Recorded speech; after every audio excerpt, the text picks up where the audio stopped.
Hello and welcome to Open Line. I'm Starlene Stringer. Well, it's a special edition of Open Line on location at the Irving Convention Center. Now, by now, we hope you've had the chance to attend at least one of the many events held right here since its opening. On this program, we're going to look at the past and future of this building, as well as tourism across the city. Viewers were invited to submit questions via email and social media, and we will get those answered throughout the show. Our guest is Convention and Visitors Bureau Executive Director, Maura Gast. Thank you for having us. It's a pleasure to be here, Maura. Always good to see you. Good to see you too. Well, this is exciting. We know time flies. I mean, it really flies by. And we're approaching the third anniversary of the Convention Center already. So what are your thoughts as the date approaches? Looking ahead, it's hard to believe, like you said, that it's already been this long. I just ran a quick calculation this morning, and through August of this year, we've done 648 events since we opened.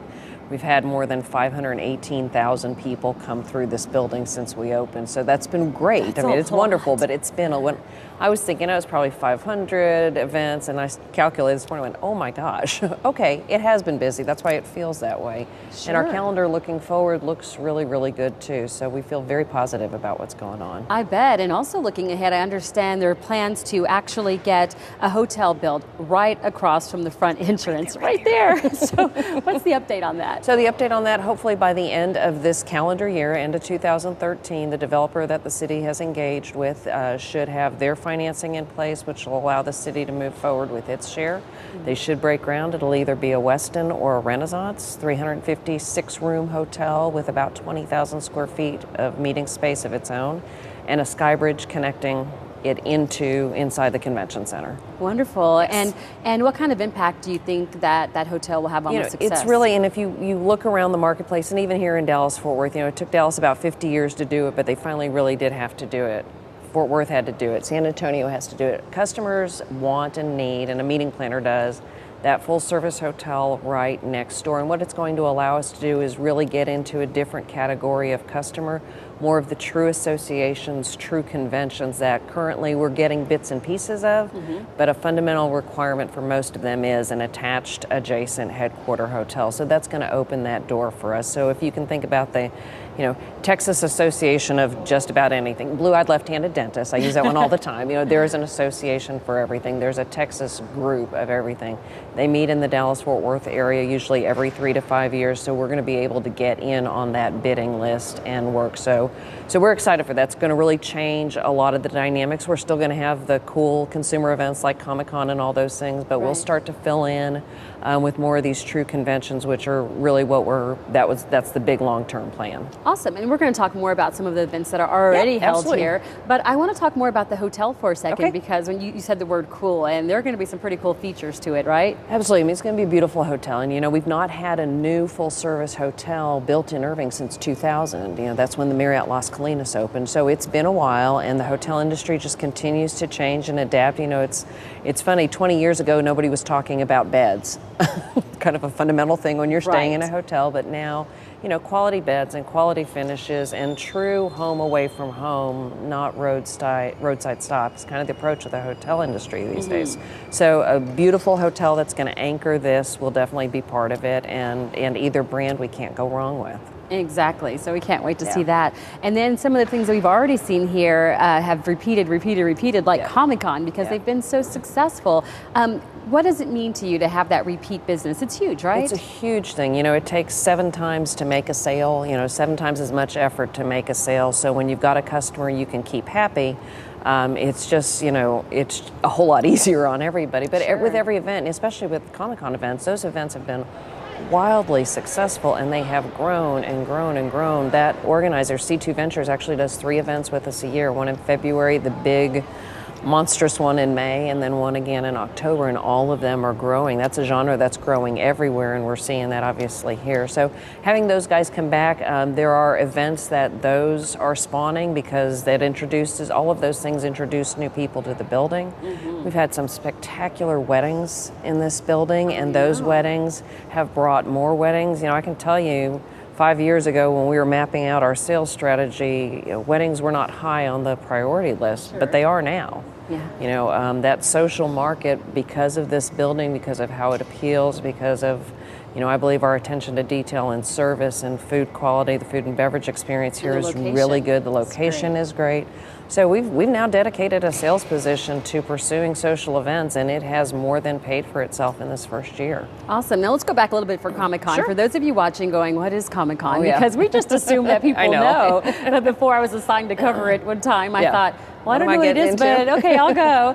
It is fun. People dress up in cartoon characters comic characters. Or heroes or fantasy characters. So, if you think about your favorite comic books growing up, you think about sci-fi, you think about Star Trek, Star Wars, anime, steampunk. There's just this whole genre, and that May show is so huge because it brings all of it together. Oh, wow. Whereas the February and October ones are more specialized to the Star Trek, Star Wars, sci-fi, fan days thing. So you just see this little bit of everything, and truly with the strength and power of cable television now, of online media, there is a forum for people to gather offline that just creates that more interest for them to gather online. And you see that in the Comic-Con events. I mean, it's a lot of fun. See 10, 12, 15,000 people in this building, most of whom are dressed in costume. Exactly. And nobody's, what's up with that? They're all like, can I take your picture? Can I take your Exactly. picture? They will, That's what on I these did. next events, they're putting out, now it's a standard issue, they're putting out a red carpet, and they're setting scheduled times during the day that fans that are here can take pictures of each other in costume. And some of these costumes are serious, they're serious investments on these people's part. They're true fans, and it's just fun. And you've seen some of the stuff really become more mainstream with shows like The Big Bang Theory, who've made science cool. I mean, the four nerds that are now like some of the coolest people in the world. Exactly. And you see just a lot more courtesy and credence given to this amazing genre that's been with us for a really long time. And speaking of fun, Maura, something else that takes place here is Kickspo, and that's all about shoes. Sneakers, and streetwear. Yeah, it used to be Who Keds knew? and Converse All-Stars, and now, obviously there's this whole huge, crazy industry of sneakers, and not just, there were collectors, there were collectible sneakers here, and people carrying boxes and boxes of collectible sneakers. So there's, there's formal and informal associations for everything, and Kickspo was another perfect example. So that was a great event. End up here? That was another event where they had been exposed to the building through something else, came in and saw it. They'd been elsewhere in the marketplace, and it was a great event. It was a lot of fun. Well, you mentioned that Kickspo people had just been at another event or heard about it, and then the same thing you mentioned with weddings before. What are other ways people find out about? We're definitely stalkers. I've got some professional stalkers on our sales staff. So the Convention and Visitors Bureau staff and the Convention Center staff has dedicated salespeople that are selling. The Bureau staff is selling citywide, not just this building. We focus on groups for this building that'll generate hotel room nights, and then the center staff kinds of fills in the short-term dates. So they're ones pursuing more of the social events, the weddings, the corporate uses. We've got people constantly working the market right now. We've got somebody in Chicago this week, and we've had people work in the State Association market in Austin last week, and we'll be back in Austin in a couple of weeks. Just constant. It sounds like it's constant. So what's on the calendar? What's ahead? Events to come will definitely, we probably should give a shout out to one of our other homegrown events. The University of Dallas will have its ministry conference here in October, the end of October. Nice. That's its second event here. It'll be about 5,000 people from primarily the Dallas-Fort Worth area, but they extend their reach into West Texas and East Texas. So it's a great event. They've worked really hard to bring it to their backyard here in Irving, which has been great. We've got we're hoping Kickspo will be back, definitely working with Comic-Con for their 2014 events. We've got the Beaujolais and Beyond French American Chamber of Commerce Wine Festival coming up at the end of November, which was here for the first time last year as well, and this year marks their 30th anniversary, so that's going to be a great occasion. And we've got really a full calendar, a lot of repeat business, so the golfers that came out for the golf show will be glad to see that back. Bridal show back in January, Texas Home and Garden show will be back in January. Wow. So a lot of things that are open to the public and coming back. Judo?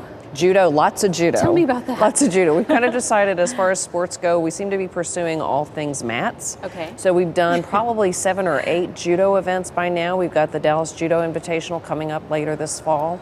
and a number of judo events for next year. We've got extreme spirit cheering championships. We've got fun. Gymnastics, and we've had a number of fencing events. Okay. So that's we kind of found a nice little niche here with A little bit for everybody. Yeah, absolutely. Yeah, I know nothing about fencing or judo, but beautiful to watch, gymnastics fascinating to watch. Yeah, absolutely. and with all of them, all ages. You see little bitties, so probably not cute. much older than your Yeah, my child. baby, yeah. Little bitties all the way up to folks my age and older who are keeping fit and keeping Kids at engaged, heart. doing some kids at heart. Thank you, appreciate that.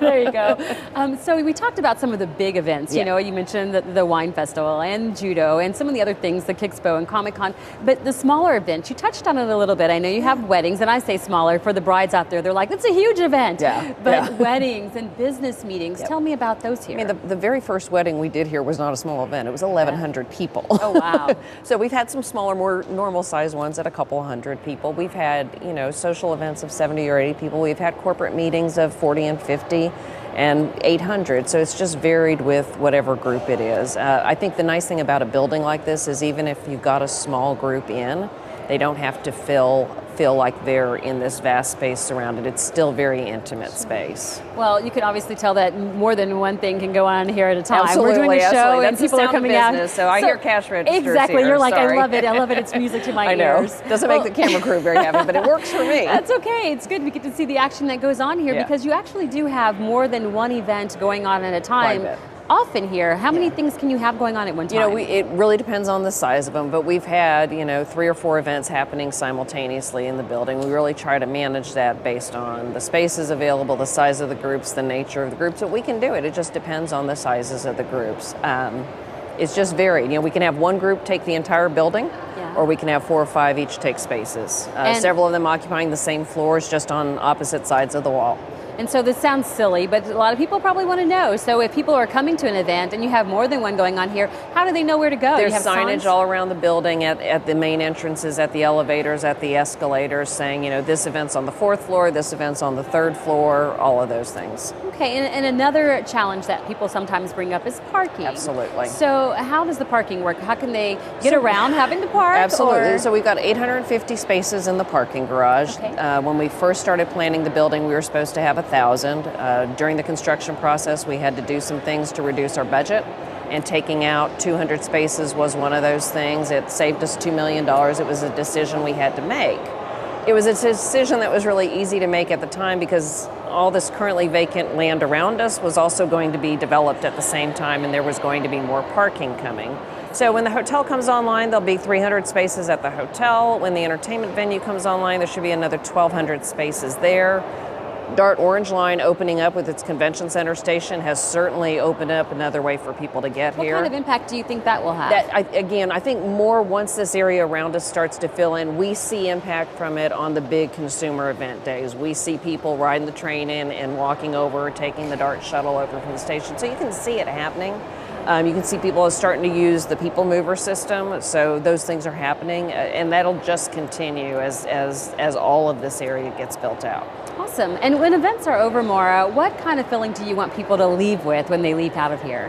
We don't own the events, and we always have to remember that the events belong to our customers. And I think, everybody in Dallas-Fort Worth got really excited about the Super Bowl coming here, and everybody kind of looks at that as, that's the big grand dame of events. But to our customers, every single event they do is their own Super Bowl. Exactly. It matters that much to their company, their family, their bottom line, whatever the agenda is.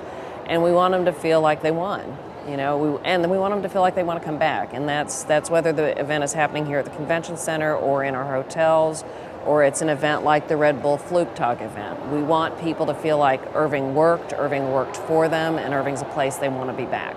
Awesome. And of course, the work of the Convention and Visitors Bureau does extend across Irving. So let's learn more about the work the Bureau does. And you mentioned something more that was really interesting, and that was the Red Bull Flugtag here. Yeah. Yep. That's very interesting. It was awesome. I mean, when you ask a question, who wants to come out and see a bunch of people fly man-made aircraft that aren't going to fly and crash into the water? The answer was 92,000 people apparently wanted to come out and see that, and it was fabulous. And it was a first-time event for everybody involved here, certainly for Red Bull to do it here. Certainly not without its hiccups, but police and fire and traffic folks just did a great job, and there were so many moving pieces, but it was a great event. It was an awesome thing to be part of. The weather gods could not have been kinder to us that day. It was beautiful. It was great fun. It did look like great fun. It was a lot I've seen of some of fun. the video, and I'm Absolutely. like, wow, that looked like a blast. Yeah. Well, you've talked about some of the smaller sporting events and some of the larger ones you've had here too, from the LPGA shootout to the smaller rugby events. What is your role in actually drawing sports here? We do have somebody on our sales team who's dedicated to sports. That is her primary focus, and she is pursuing whether there are things that fit in the convention center, things that happen at the equestrian center, at the golf courses in the area, within hotels, anything sports related that our area can accommodate. We have a triathlon, a pretty major triathlon event in June, and we'll have it again next year. That's an Olympic qualifier. I mean, we are constantly pursuing those kinds of things that fit Irving. There's a lot of things we don't chase because we don't have the venue for it, we don't have the facility, we don't have the capacity. So we stay with the things we know we can get that fit us. Wonderful. And I was going to ask you about how people can actually get business here, because I know people are watching now going, man, they absolutely. do that, they do weddings, We do all they're sorts unaware of of it. So let's go back and talk a little bit about that. For people who are interested now that you've been talking about it, going, I had no idea I could have my small business meeting there, or I could have my wedding there that may be small or large. How do they go about getting in touch with you, just in case you haven't stalked them and found them yet? Yeah, shame on us. No, the Convention Center website is one of those, irvingconventioncenter.com. You can submit an RFP if you've got something that detailed, or just submit an information request. Wait. So for those who have no idea what an I went RFP down jargon lane, that's didn't okay, I? because you know what? I got married not long ago, and so I remember when you get all these things and they say RFP. A request for proposal. So some of our more seasoned meeting planners have a real just detailed, specific sheet of, I need this many rooms for this many days. On day one, it looks like this. On day two, it looks like this. We're going to feed them here. We're going to drive them here.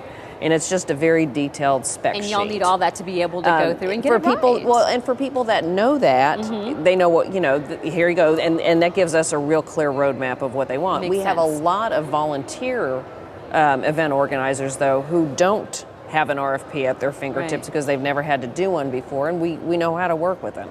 And we bring them in, we sit down and say, tell us what you need, can you show us what the meeting looked like last year? Do you have anything? Can we talk to that hotel? Can we talk to our counterparts in the cities where you've been before and get a little more information?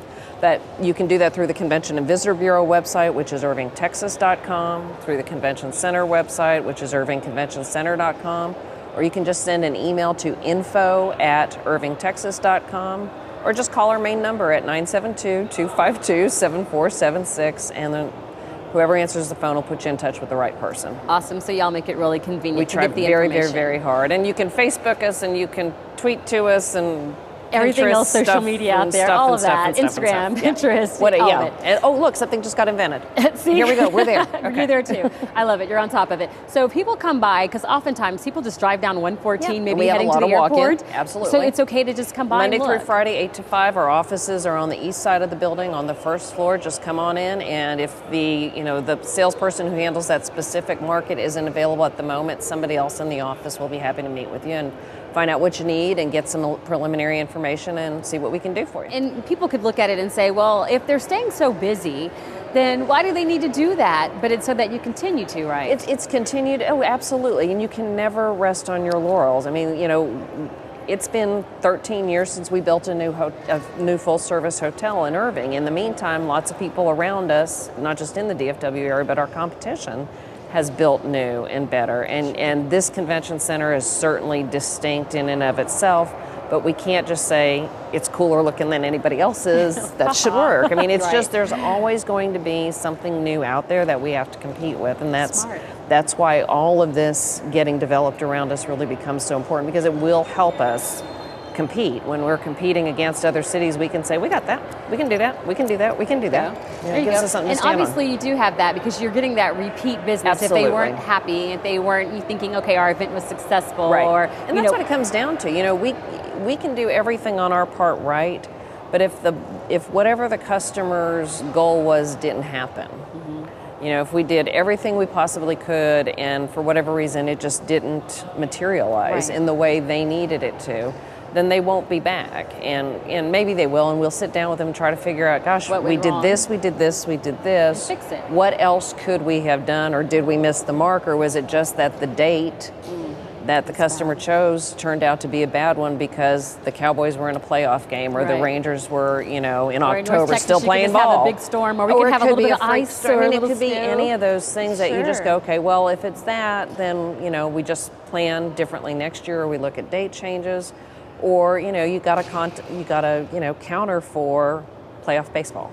If you're going to try to do something in the fall, what are the things you have to work around, and make sure, when it's a local customer, they're aware of those things. When they're from out of the market, they may not Kinda be know. as attuned to that as we Right. do, as we are, and just say, yeah, it's a Sunday morning during football season, you might not want to think about it. Or it's a Friday night during high school football season, you might want to think about something else. Well, since you guys are out there in social media, and because you do have the repeat customers, and then I'm sure you have customers that may come to you, like you said, from some time and say, how can we make things better? Right. So what kind of actual feedback are you getting from people? Even the people that attend events. We have people coming down the escalator now. Do they tell you, hey, I love this place? In some cases, you get that individual attendee feedback. What we do after every event that happens at the convention center, and that we book in any of our hotels, within a handful of days afterward, our main contact gets a email from me saying, I hope, thank you for being here. We appreciate your business. Hope you'll take the time to tell us, fill out this quick survey, tell us what worked for you, what didn't work for you. And we have a survey that we've been doing for 12 to 15 years with some modifications, so we got a lot of good history. And we, as much as they're willing to tell us, we're willing to take. It's almost impossible for us to reach individual attendees, and we have to respect what our clients want. And if they don't want their attendees surveyed or bothered, in most cases they don't. We don't do that. But other events like Comic-Con have allowed us to try to capture some economic impact data, or at least some visitor profile data, and get a feel for where'd you come from, how long are you staying, and that's just, in some cases, there's enough room to maneuver around the space to do that. In other cases, we're creating a problem. We don't want to do that. So makes sense. we rely on the meeting planner, because that's usually the decision maker, or the person who's got the ear of the decision maker. Sure. And they will hear from their end users whether or not they had a good time. If they really didn't have a good time, they'll definitely hear that, and we know you'll that. hear for sure, yeah, right? absolutely. Okay, so something that people may want to hear right now that are watching the show, or I hear you tell us about, is the place itself. They may get to come down and check it out, hopefully come to an event here, or come to maybe one part of it and not see it all. What is inside the convention center? Kind of give us a little walkthrough here verbally. Okay, that's I can't do this when I have to sit still. Buildings, offices, what's in here? There's all sorts. On the first floor is our offices, and that's about this teeny tiny amount of what's really in this building. The first floor is where the exhibit hall is, and that exhibit hall is about 50,000 square feet, which is a really big number to wrap around. If you can think about an empty Target or an empty Home Depot store, that's about what that exhibit hall is. So Big. that is space that's divisible into two. But that's where the Irving Healthcare Foundation does Texas Fest. We do a number of different kinds of events. That's where the gymnastics tournaments happen. That's where Zest Fest happens. That's where a part of Comic-Con happens. Outside in this area where we are right now is what we call the pre-function space. So this ends up becoming registration areas, or tables and chairs and seating areas for events that are happening inside the exhibit hall. You go up the escalator, the elevator to the second floor, the mezzanine floor. There's a little cafe up there that's really kind of just... That's the important part of it. Yeah, really. It's It's a concession I stand. love And it. so when the building is really fully occupied, that becomes another place where we can do food service People in from. Texas love to eat. So Yeah, we have and to have we've food. got concession stands in the exhibit hall as good. well, and we have created several pop-up concession stands as we've needed to satisfy groups. So that's what that level is. We also have a lot of outdoor seating up Okay. on that level. It's really beautiful space. That's the place where everybody just goes, I can get Gorgeous. to the outside. It's beautiful. There's a view. So you can get up to that second floor and then take the stairs, outside stairs, if you will, up to the third floor. There's another patio area, covered patio, that takes you into the third floor. The third floor is more traditional conference center. So we've got a junior ballroom on that floor and another 12 meeting rooms, hard-walled meeting rooms, and lots of pre-function space. So when we have multiple users in the floor at the same time, we can kind of keep everybody away from each other's stuff.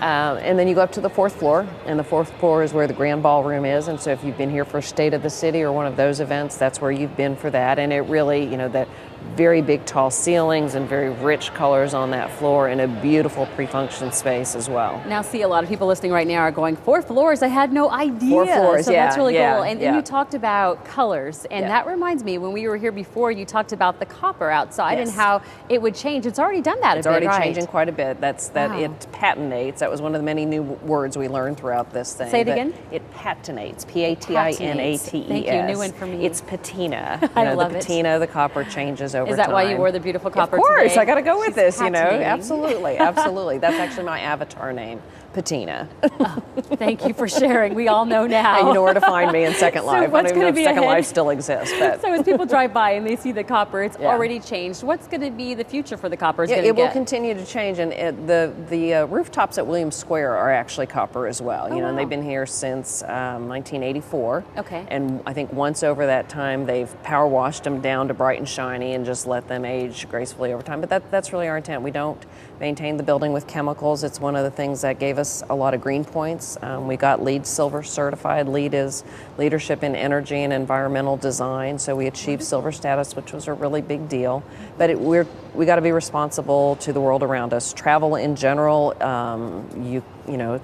you got gasoline to fly or to drive, and people are drinking water and eating lots of food and putting their footprints all over the green footprint. Exactly. So here's a way for us to maybe not directly offset that, but at least try to contribute to making it a much greener activity. That's wonderful. Yeah. So a lot of thought went into the building of the copper is one of those interesting things too, because the copper, the architect, copper was very native to the southwestern palette, so that was important to her. Another key detail was that the grackles, those lovely grackle birds around here, don't like it. And we spent a lot of time talking about grackles, and they don't like copper, so we don't have them hanging around. Now, I didn't know that. They also do not like the trees we have out front, which was also intentional. Those are ginkgo trees, which were not grackle friendly, and that we spent a lot of time talking about grackles.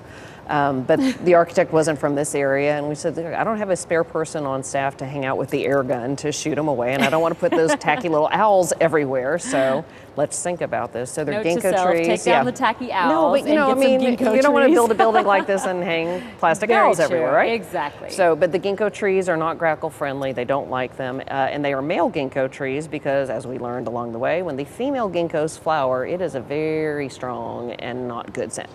Really? So we have male ginkgo trees. That was a key part of the discussion. You've given us all kinds of fascinating information. There's all sorts today. of cool stuff in this building. But so many events taking place here. It's got to feel good to you to see how great it's going. It really has been great. It has been great. Great teamwork in here. It's just a joy every day to come into work.